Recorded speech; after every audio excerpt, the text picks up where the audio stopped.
qarax hoggan ayaa ka dhacay magaalada. inta la xaqiijiyay 90 qof ayaa ku dhaawacmay qaraxaasi sidoo sheegay gudoomiyaha gobolka Banaadir Ahmed Duqa magaalada Muqdisho. lama hubo tirada dhimashada. dadku waxa ay u gurmanayaan badbaadinta dhaawaca meesha yaal. halkan waa Muqdisho waana wadada X Control. daqiiqado kooban kadib waxaa meeshii qaraxu ka dhacay soo gaaray gudoomiyaha gobolka Banaadir Ahmed Duqa magaalada Muqdisho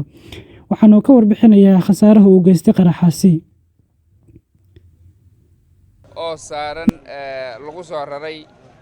gaari xamuul ah gaariga qaraxaas waday wuxuu isku qarxiyay isgoyska X Control afgooye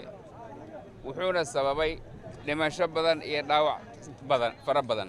dhaawacu waa 9 sida hadda ay noo sheegeen goobjoogayaashii. tirada dhimashada oo rasmigaana gadaal ayaan ka ogaan doonaa laakiin ma yara. dhimashadaas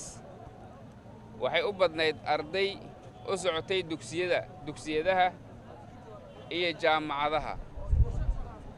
number weyn ama tiro badan oo ardayda ah waxay ahaayeen jaamacadda Banaadir. inna lillahi wa inna ilayhi raaji'uun. allah u naxariisto dadkaas ku dhintay halkaas waxay ahaayeen dad aan waxba galabsan shacab rayid ah intooda badan. waxaa laayay dadkaas dhagarqabayaasha ku soo duulay dalkeena Soomaaliya ma aha markii ugu horeeyay oo ay qaraxa noocaas oo kale ah ay la beegsadeen. muddo ku siman 4 bilood wax qaraxa kama dhicin laakiin saaka waxa yaal dhimasho iyo dhaawac fara badan oo uu sababay baabuur laga soo buuxiyay walxaha qarxa.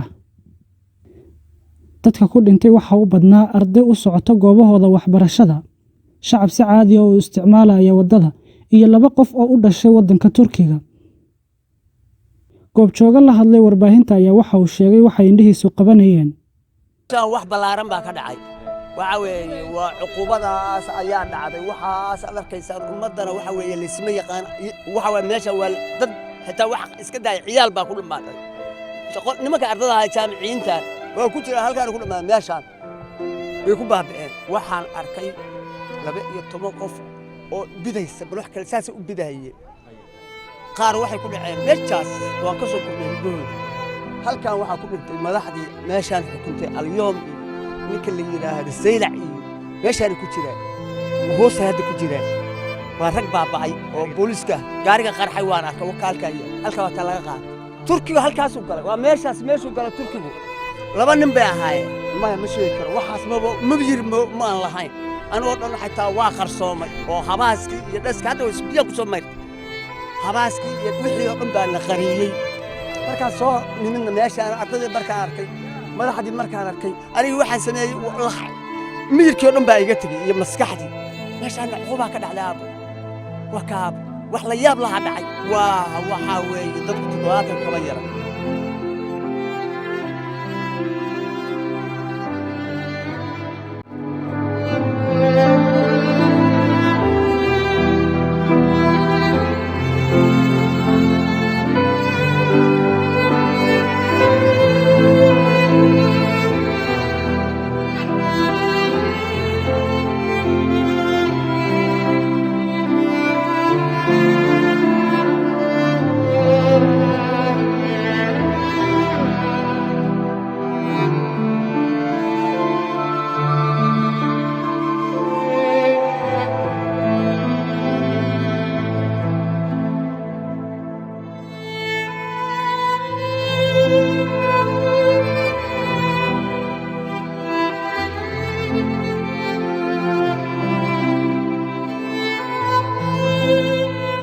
ugu dambeyn madaxweynaha dawladda federaalka Soomaaliya mudane Maxamed Cabdullaahi Maxamed Farmaajo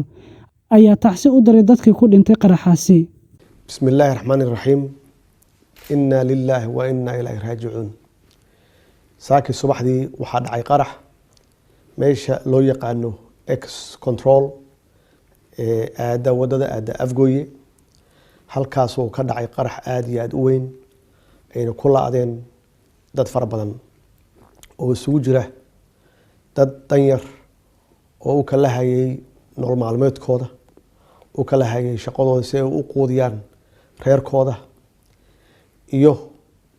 caruur u kala hay iskuuladooda oo da'yar iyo dad badan oo aan waxba galabsan oo ka shaqeynaya wadada u dhaxeeya ex control iyo afgooye oo ka shaqeynaya wadada dhismaheeda waxaan leeyahay waxay ahaayeen shuhado ilaahay ha u naxariisto jannadiisa iyo naxariistiisa allah siiyo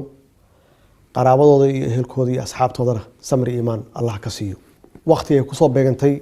waxay ahayd waqti lama filaan ah oo dadku ay u socdeen nolol maalmeedkooda ujeedka ka dambeeyana waxay ahayd inay ummadda Soomaaliyeed ay argagax galiyaan oo ay qalbi jabiyaan oo ay ku xasuuqaan fursad kasta ay u helayaan waxaan leeyahay ummadda Soomaaliyeed iyo dawladoodu marna lama qalbi jabin karo marna lagama hor istaagi karo horumarka dalkan iyo dib u dhiskiis kooxdan argagixisada ah ee shabaab waa koox u shaqeysa argagixiso caalami ah oo loogu soo diray ummadda Soomaaliyeed dalka Soomaaliyeed iyo shacabka Soomaaliyeed inay xalaaleystaan dhiigooda ay xasuuqaan ummadda Soomaaliyeed ay burburiyaan wax dhismo ah shabaab wax ma dhisaan waxbay dumiyaan ma dhisaan iskuulo ma dhisaan goobo caafimaad ma quudiyaan shacab kama shaqeeyaan mustaqbalka caruurta Soomaaliyeed waxay ka shaqeeyaan oo loo soo contract gareeyay oo loo howlgeliyay inay ummadda Soomaaliyeed ka hor istaagaan horumarka inay laayaan shacabka Soomaaliyeed inay laayaan caruurta Soomaaliyeed iyo mustaqbalka dalkan u leeyahay waxaan ku adkeenayaa xukuumadda ama aan farayaa inay si degdeg ah u gurmadaan shacabka Soomaaliyeed oo halkaas ugu xasuuqay cisbitaalada yaala ay si degdeg u gaarsiiyaan wax alla wixii taageero ah ay la gaari karaan shacabka Soomaaliyeed waxaan leeyahay inay iyaguna garab siiyaan dadkaas waalahooda cisbitaalada yaala wax alla wixii taakuleena ay la gaari karaan la gaaraan waxaan alla uga baryayaa intii halkaas ku dhimatay maanta inuu ilaahay jannadiisa iyo naxariistiisa siiyo eheladoodii iyo qaraabadoodii iyo asxaabtoodana uu ka siiyay samri iyo iimaan dhibkan maanta dhacay wuxuu noo yahay cashar joogto ah dalku wuxuu ku jiraa dagaal inaan u feejignaano argagixisada maalin walbaba waxa ay qorsheynayso inay tahay inay layso shacab Soomaaliyeed aysan u socon dadka u shaqeeya dawladda waxa loo baahan yahay inay arinta maanta dhacday oo argagixisada ah oo naxdinta leh inay namideyso oo aan hal meel uga soo wada jeesano la dagaalanka argagixisada iyo cidda la shaqeysata والسلام عليكم ورحمة الله وبركاته حرمتي بوينتي صمني لبايساي تجيب الكيديو وزارتي دايدا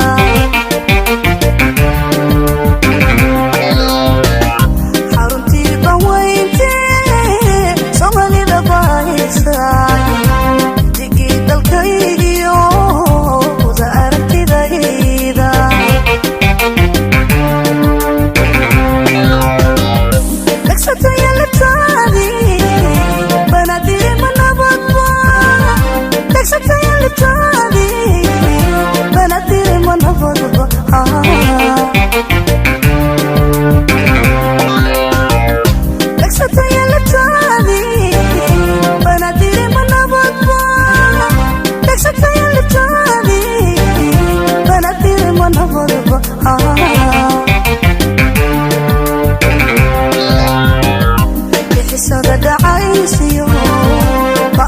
kasoo hara